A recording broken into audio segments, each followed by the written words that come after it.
Pleased to have you return to my channel, Coin Lady. A lot of the buzz around XRP revolves around the idea of ridiculously high prices.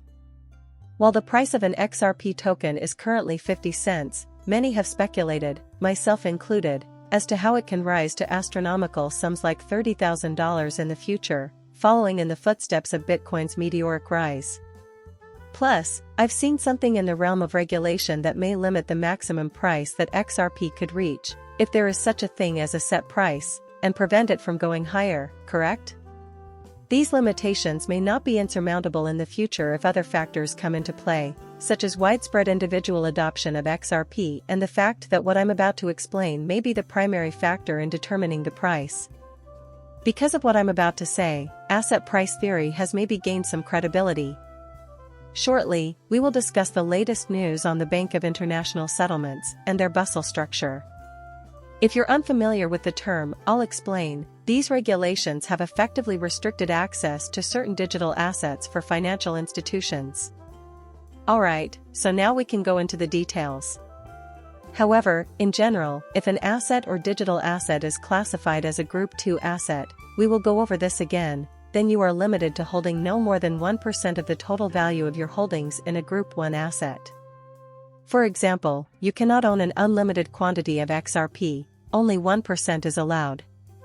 Because that clearly provides a fixed price and perhaps limits the growth of XRP, we will delve into all of that. Thus, let us begin by diving in. Thus, the Basel framework and the Bank for International Settlements will be discussed.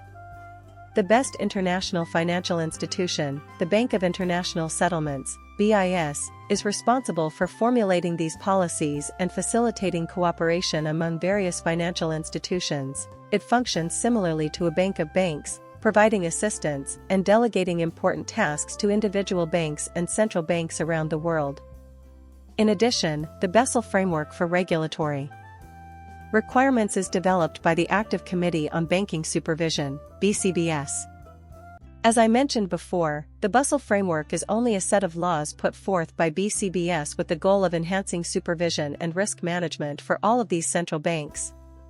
From what we have heard, this organization is crucial to ensuring the security of the financial system. The disastrous outcome of that is obvious to everyone. The Bank of International Settlements is another obvious target for conspiracy theorists.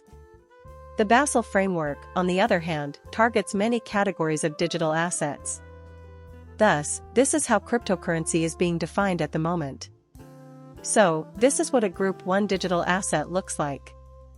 Things like tokenized real estate documents or other forms of traditional asset tokenization fall into this category.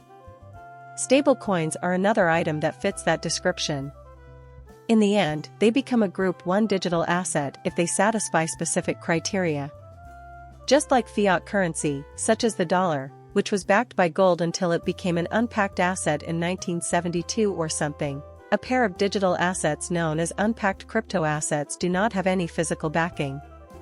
If a currency has inefficient built-in stabilization methods, you can still acquire stable coins as a group and use them as assets. And therefore, if your steady coin isn't quite trustworthy, some of its mechanisms are ineffective. If they are able to put those systems in place, that group will be an asset. Because it is not collateralized by any real or tangible assets, XRP is best understood as belonging to the group to asset category. Not to mention how unpredictable it is. This implies that more harsher controls will be imposed on institutions when they begin to use XRP. Assuming they have XRP on hand, of course.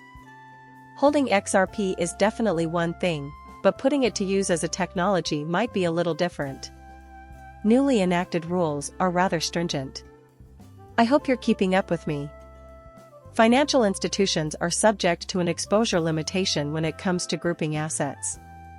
I don't often go back into the news and what's occurring, but I believe this is quite significant, so I'm doing it now, and I hope you're enjoying it.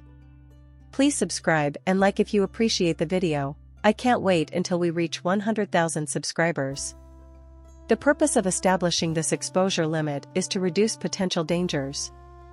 Banks can no longer keep more than 1% of their capital in these assets, since the BCBS has effectively imposed a restriction on the amount of exposure a financial institution can have to these types of assets. 1%. I will provide you with some examples shortly. Direct holdings, like cash or derivatives, and indirect holdings, like exchange-traded funds, ETFs, or any investment fund, are both considered to be exposure to digital assets. This form of direct holdings includes things like ETFs, and investment funds, and cash derivatives. Plus, they can only hold 1% of that total as a digital asset in a group. Now that we know how much XRP is worth, let's see how much exposure major financial organizations like banks will actually have to it. Keep in mind that these companies will own many Group 2 assets, not only XRP. If a corporation were to have no other assets in the Group 2 asset category, this would be the maximum amount of XRP they may ever own. Anyway, let's dive right in. So, JP Morgan is one of the biggest banks in the world. Their total assets, including stocks, bonds, cash, and derivatives, amount to $261 billion. That leaves $2.61 billion as the upper limit for their group's exposure to assets, should they decide to allocate that full 1%. That means they could only own $2.61 billion worth of XRP if they had no other digital assets. So, when we hear these discussions about I've had these discussions because we expected these things to happen in the future, you know? Consider JP Morgan, which is worth $250 billion. What if they transferred 10% of their assets to XRP? How would the price react if we knew that couldn't possibly possess more than 1% of all digital assets in a certain category? This won't be limited to XRP alone. There will be additional assets that serve their purposes in different ways as well.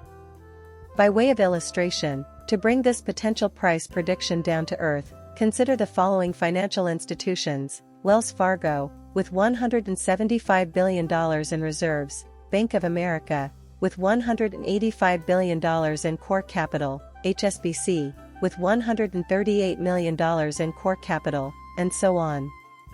Their maximum permissible exposure, meanwhile, would not exceed $1.75 billion.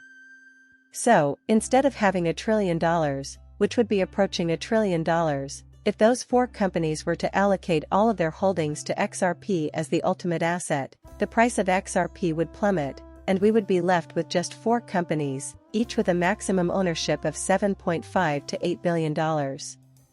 Obviously, that is a far smaller sum, and it still only accounts for a small percentage of XRP's entire market worth. You know, this is a tricky one to consider in light of potential future price increases. The supply and demand forces at work here will take some time to play out, so XRP still has a ways to go before it reaches that limit. Stage 1 is to increase institutional interest, such as getting large banks to invest 1% or even 0.5% in XRP. This would be aggressive in the long run, but I mean, just think about it. If someone invested half of their 1% in XRP, it would be a huge win for the cryptocurrency. We've got to take action. What we have so far is just the beginning. There is still a long way to go. I know of a few banks who will have to sell a lot of XRP since they are still far from where they need to be. This brings us to our next point. There is a great deal of growth, speculation, interest from both individual investors and institutions in XRP that needs to transpire. However, you may be considering the possibility that XRP may reach its maximum value of 50 cents if one of these large institutions were to fully utilize their 1% stake. Thus, they currently own precisely 1% of their typical core capital. Imagine XRP's price reaches $10 to $50. What then? Well, it's only 100 times the price, you know. That 1% is now worth around half that amount in dollars. So, describe them. How are they to proceed? The trouble is, you can't invest more than 1% of your portfolio in Group 2 assets. In order to remain in compliance with the regulation, they must sell the asset when its value rises above their 1% exposure. They must also constantly monitor their exposure to these digital assets to ensure they remain within the regulatory limits. Thank you for watching my channel and for subscribing. I'll see you later.